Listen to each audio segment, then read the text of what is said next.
Hello.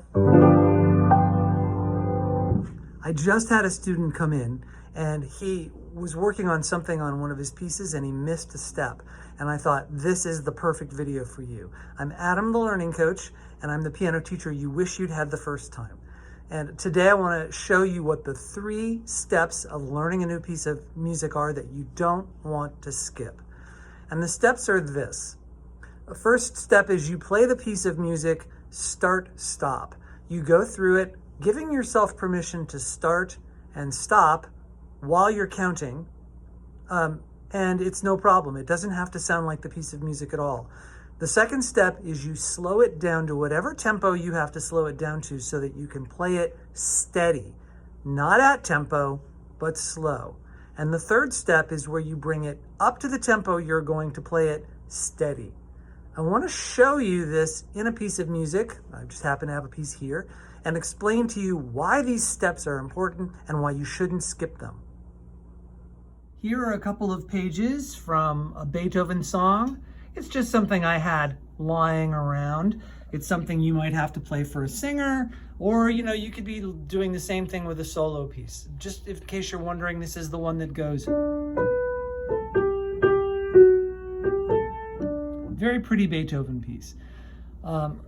Let's take a look at this score real quick. Let's just get a bird's eye view. This part is relatively easy. It gets a little more involved here.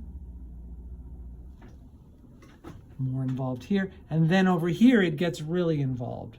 It's more like a piano piece here. Then it comes back to being pretty easy. So our first step is going to be to learn how to play this start, stop. Now, you can break all 3 of these steps into smaller steps, and we're not going to get into that so much today.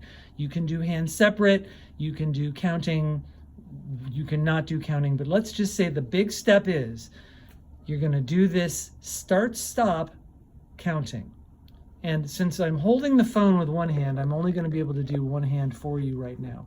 But if we look at this first page, I'm basically looking at the top line. 1, 2, 3, 4.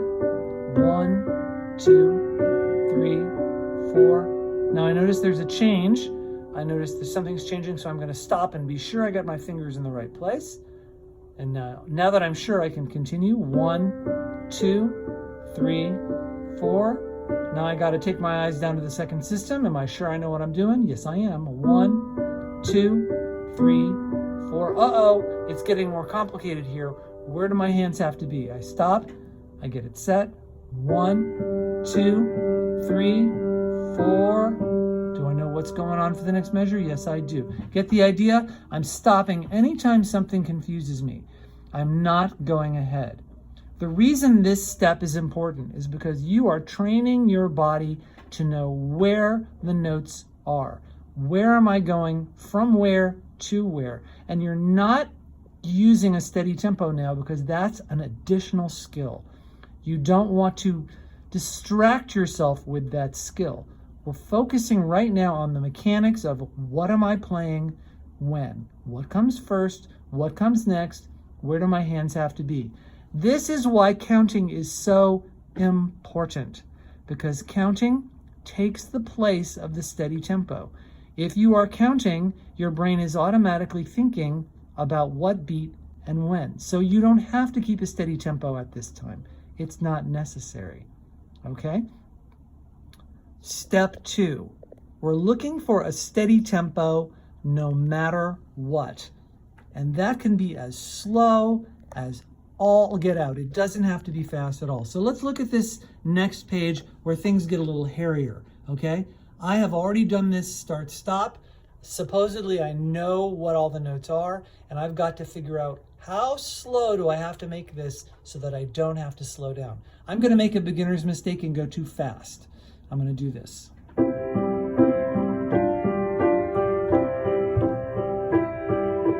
See, I just made a mistake. It should have actually been.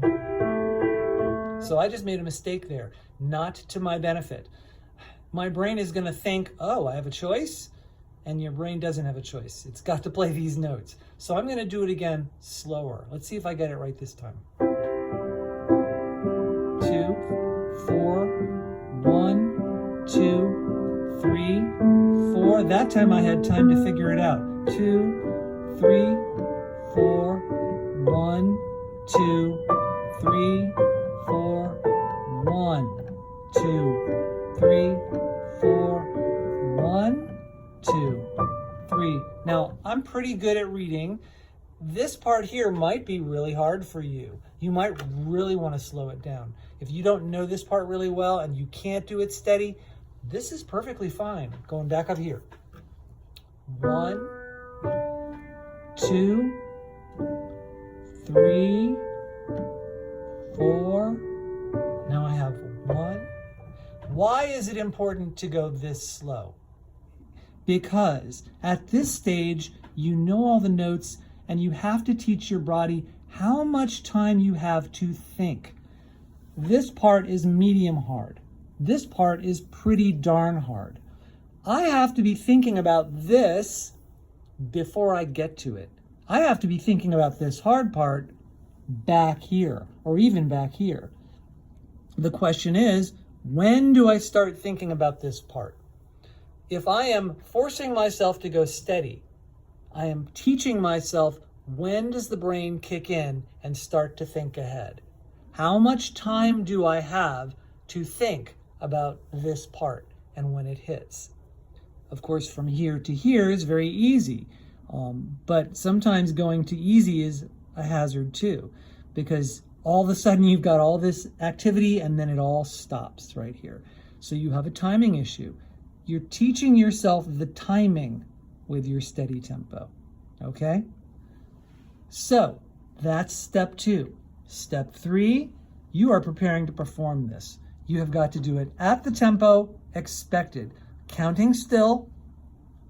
1, 2, 3, 4. 1, 2, 3, 4. 1, 2, 3, 4. 1, 2, 3, 4. 1, 2, 3, 4. 1, 2, 3, 4. So I've brought it up to tempo, and hopefully I'm not making a mistake. I heard a couple of little mistakes in my thing, and if I heard mistakes, I go back to a previous step. I may want to spot work something in here to see if I can untangle a mistake. If I've learned something wrong, God help me, then I have to unlearn it. But the 3 big steps, if you do them correctly and don't skip them, will protect you. Let me say that again.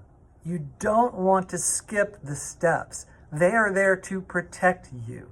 The first step, if you do it and don't worry about tempo, will teach you exactly what body mechanics you need to play this piece. If you stop when you're supposed to stop. Because if you make a mistake, your body doesn't know where to go. The second step, you don't want to skip the slow and steady. Because again, if you go from I know where my body's supposed to go to playing in tempo, your brain isn't going to know how much time it needs to prepare for the harder stuff. It doesn't serve to skip the steps. Now, of course, when you get really good, sometimes you don't need to do this anymore. Sometimes you can be a great sight reader and just blast through. This is not who the video is for. The video is for anyone who needs to know how to methodically and quickly learn a piece of music. And if you do these 3 steps, you will maximize your effectiveness in a minimum amount of time. I hope you have questions for me. I hope you have challenges to me as well. Put them in the comments below. Let's have a conversation. And if I can help you learn anything, please contact me. I'm Adam, the Learning Coach at abetterpianoteacher.com. I'm always trying to be a better piano teacher.